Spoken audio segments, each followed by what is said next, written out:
Have you ever planted a packet of bulbs, dreaming of a spectacular spring display, only to get, well, a few sad little flowers? You followed the instructions, you watered them, but the result was just underwhelming. It's a frustrating feeling, and you're definitely not alone. The truth is, there are a few very common yet often overlooked mistakes that prevent gardeners from getting those huge catalog-worthy blooms. Today we're digging deep into the 8 biggest mistakes that keep your bulbs small and your flowers disappointing. But don't worry, because for every mistake, there's a simple fix. By the end of this video, you'll know exactly how to avoid these pitfalls and grow the biggest, most breathtaking blooms on your block. Before we start, let me know in the comments, what's the one type of bulb you've always struggled with the most? Let's solve it together. Before we dive into the mistakes, let's quickly understand what a flower bulb actually is. Think of it as a tiny, perfectly packed suitcase for a future flower. Inside that brown, onion-like package is a miniature embryonic plant, complete with a flower bud and a food supply of stored carbohydrates. It's a self-contained survival kit. The bulb's main job is to store enough energy during its growing season to survive a period of dormancy, whether that's a cold winter or a hot, dry summer, and then have the fuel to burst into growth and flower when conditions are right again. The size and health of that flower are almost entirely dependent on how much energy it was able to store in the previous season. Our job as gardeners isn't just to plant it and hope for the best.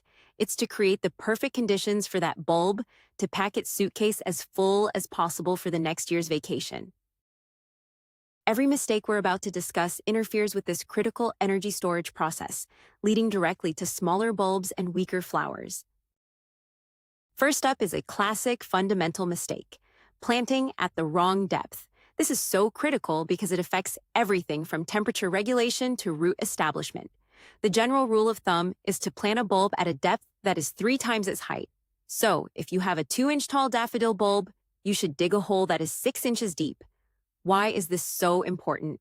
If you plant it too shallow, the bulb is exposed to temperature fluctuations near the surface. A warm spell in winter could trick it into sprouting too early, only to be zapped by a subsequent frost. Shallow planting also leads to weak root systems, making the plant unstable and less able to absorb nutrients. On the other hand, planting too deep is just as bad. The sprout has to expend a massive amount of energy just to reach the sunlight, a journey that can exhaust its food reserves before it even has a chance to bloom. In the worst-case scenario, it might not have the strength to make it to the surface at all. So grab a ruler if you need to. Getting the depth right is the first and most important step in setting your bulb up for success. Let's talk about the ground itself. The second major mistake is ignoring your soil quality. You can buy the biggest, most expensive bulbs in the world, but if you plant them in poor soil, you're setting them up for failure. The number one enemy of almost all bulbs is rot, and the number one cause of rot is soil that doesn't drain well. Bulbs hate having wet feet. If they sit in dense, heavy clay soil that stays waterlogged after a rain, they will simply turn to mush. Imagine trying to sleep in a soggy bed. It's not going to end well. Conversely, soil that is too sandy can also be a problem, as it drains too quickly and doesn't hold on to the moisture and nutrients the bulb's roots need to thrive. The perfect soil for bulbs is what's called loam, a balanced mix of sand, silt, and clay that is rich in organic matter. You want it to be like a well-wrung-out sponge. If your soil is heavy clay, you need to amend it by mixing in generous amounts of compost or shredded pine bark to improve its structure and drainage. This one step can make the single biggest difference in the long-term health and size of your bulbs. Timing is everything, and that brings us to mistake number 3, planting at the wrong time of year. For spring-flowering bulbs like tulips, daffodils, and hyacinths, they must be planted in the fall. They require a prolonged period of cold temperatures, known as vernalization, to trigger the biochemical process that stimulates root growth and flower development. If you plant them in the spring, they simply won't bloom that year. But even planting in the fall has a sweet spot. Planting too early, when the soil is still warm from summer, is a major error. Warm soil can encourage fungal diseases and may cause the bulbs to sprout top growth prematurely, which will then be killed off by the first hard frost, wasting a huge amount of the bulb's stored energy.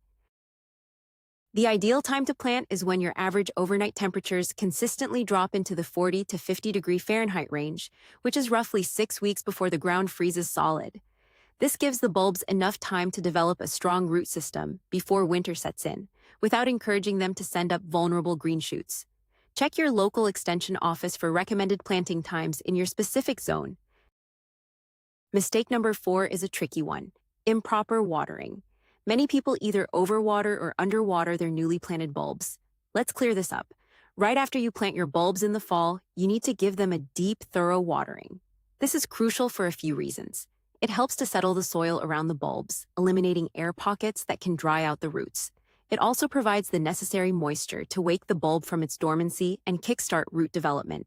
A strong root system established in the fall is vital for the bulb's ability to absorb water and nutrients in the spring.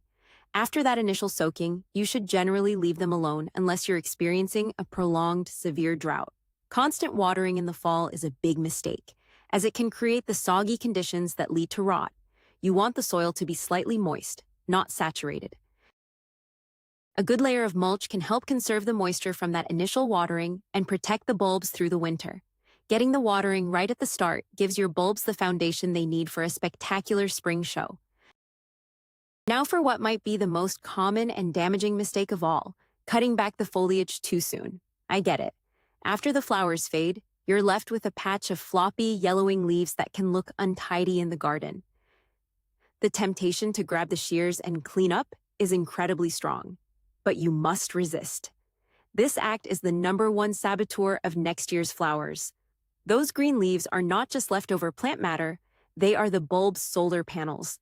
For 6 to 8 weeks after blooming, those leaves are working overtime, using photosynthesis to capture the sun's energy and convert it into food. All of this food is then sent back down to be stored in the bulb, effectively recharging its battery for the following year. If you cut the leaves off while they are still green, you are robbing the bulb of its power source. It's like unplugging your phone when it's only at 10%. You'll get a much smaller, weaker flower next year, or perhaps no flower at all. The rule is simple: do not remove the foliage until it has turned completely yellow or brown and flops over on its own. At that point, its job is done, and it's safe to remove.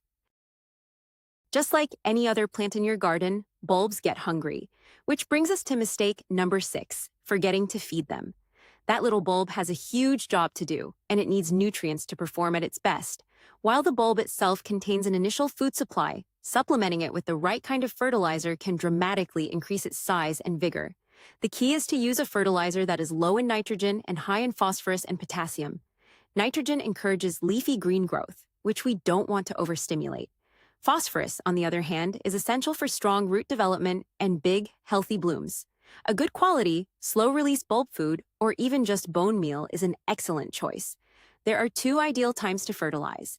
First, mix a small amount into the bottom of the planting hole when you initially plant the bulbs in the fall. This gives the new roots immediate access to nutrients.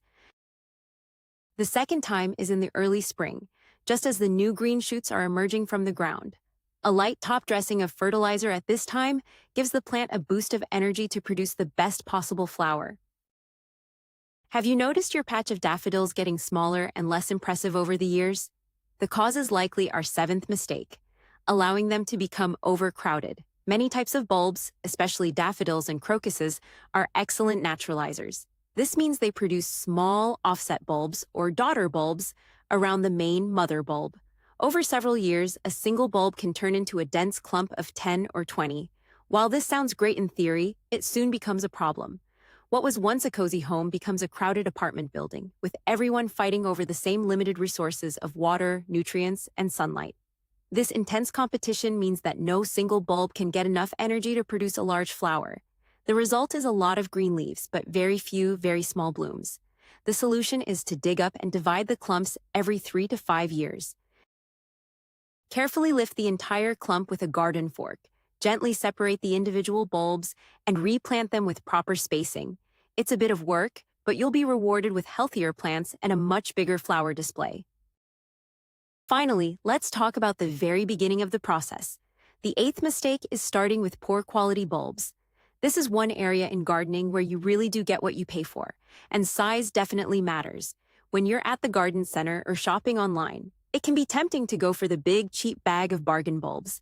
But this is often a false economy. A larger, heavier bulb has more stored food reserves, which directly translates to a larger, more robust plant and a bigger flower in its first year.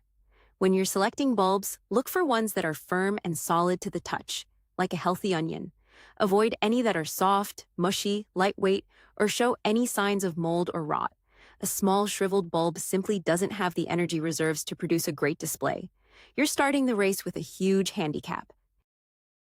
By investing in the highest quality bulbs you can find, you are giving yourself and your garden the best possible head start for achieving that spectacular show-stopping display you've been dreaming of. So, there you have it, 8 of the most common mistakes that are secretly sabotaging your flower display. It all comes down to planting at the right depth, in well-draining soil, at the right time. It's about watering them correctly at the start, and then having the patience to let that foliage do its job long after the flower has faded. And of course, it's about feeding them, giving them enough space to thrive by dividing them every few years, and starting with the best quality bulbs you can find. The single most important takeaway is this: the secret to bigger bulbs isn't a one-time trick. It's understanding that you are gardening for next year's flower, not just this year's. Every action you take after the bloom fades is an investment in the future. Thank you so much for spending your time with us today. If you learned something new and feel more confident about your bulbs, please hit that thumbs up button and subscribe for more gardening secrets. It truly helps our channel grow. Now, I want to hear from you. Which of these 8 mistakes was an aha moment for you, and what's the one tip you'll be using in your garden this fall? Let's chat about it in the comments below. Happy gardening!